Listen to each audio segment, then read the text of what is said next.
Pertama, bismillah. Pertama, banyak istighfar. Karena itu adalah sebuah kesalahan. Istighfar yang banyak agar bersih hati. Istighfar. Sesali itu dosa. Karena waktu Anda bertanya itu sendiri kan Anda menyadari kalau itu tidak baik dan tidak benar. Hanya mungkin karena dorongan syahwat hawa nafsu Anda terlalu kuat. Kemudian benteng Anda lemah sehingga Anda kebobolan, sehingga melakukan kehinaan tersebut. Istighfar yang banyak dan ingat, hadapkan kepada Allah, ya Allah, aku ingin menghindar dari ini, ya Allah, ya Allah, ya Allah, ya Allah. Satu. Yang kedua, masalah melihat film-film semacam itu merugikan diri sendiri. Karena akan menjadikan seorang akan harus memasuki satu alam yang beda, alam khayal, alam yang tidak nyata. Karena menonton film yang demikian itu adalah khayal.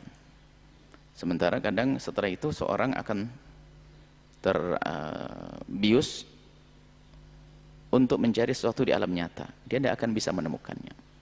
Film-film seperti itu, khayalannya seperti itu. Ingin memerankan itu semua dengan istrinya.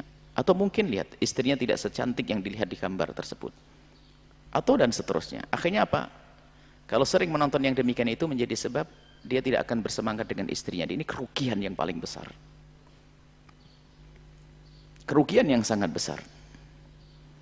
Sementara pendidikan dari Al-Quran, kullil mu'minina yaghuddu min absarihim wa kullil mu'minati yaghuddna min absarihin, untuk kita menjaga mata itu tujuannya apa?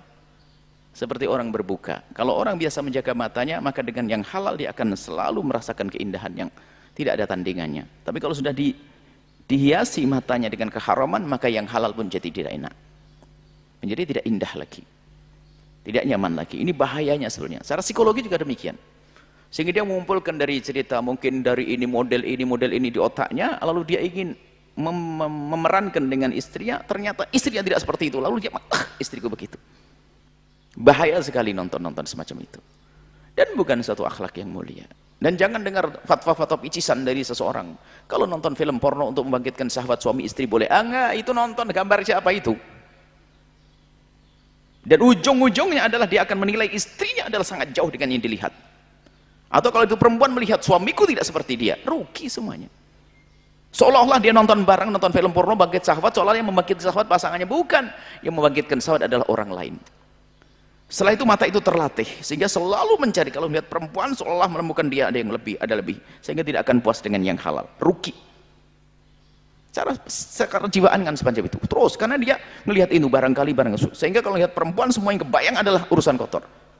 Sampai dikatakan kalau orang kecanduan dengan film porno lebih ngeri daripada kecanduan afyun atau segala macam itu. Lebih mengerikan, susah dihentikan. Belajar 1 jam sudah capek, dan nonton sampai berjam-jam.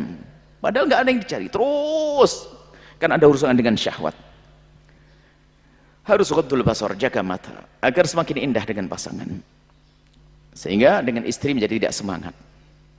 Kalaupun semangat, yang membuat semangat bukan pasangannya adalah merugikan. Hati-hati, jaga semuanya. Jangan ajari pasangan untuk nonton yang demikian. Kalau ada seseorang biasa menonton, hendaknya jangan mengajarkan kepada pasangannya. Akan tapi ayo berubah dan berubah dan berubah.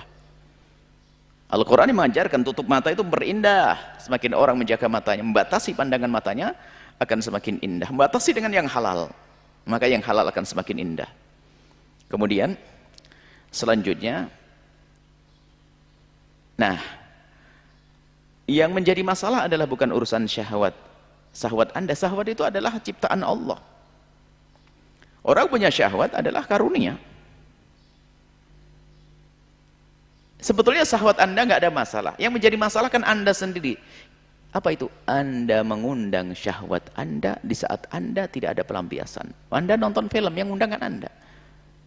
Maka kalau pendidikan dari baginda Nabi sallallahu alaihi wasallam, syahwat itu mudah diusir. Kalau ada orang bangkit syahwatnya, bergolak, ngambil air wudhu, selesai. Atau sholat, selesai. Baca Quran, selesai. Kalau syahwat yang datang tiba-tiba ada datang syahwat, diusir begitu mudah. Kita ngomong dengan orang sudah lupa. Tapi yang repot adalah syahwat yang diundang. Gimana bisa mengusirnya? Itu yang repot. Diundang dia dengan nonton gambar-gambar, diundang mau diusir, omong kosong dia. Saya puasa Buya, tapi kok tetap saja bangkit syahwat saya. Itu bukan syahwat yang datang begitu saja, tapi syahwat yang kau undang yang susah untuk diusir. Semua orang punya kekurangan, akan tapi ketahuilah, sebaik-baik orang menyadari kekurangannya dan berusaha untuk menyempurnakannya. Kemudian apa? Setelah itu hati-hati masalah ini. Urusan mohon maaf, dia membiasakan mencari kesenangan dengan sendiri. Itu kesalahan. Istrimu,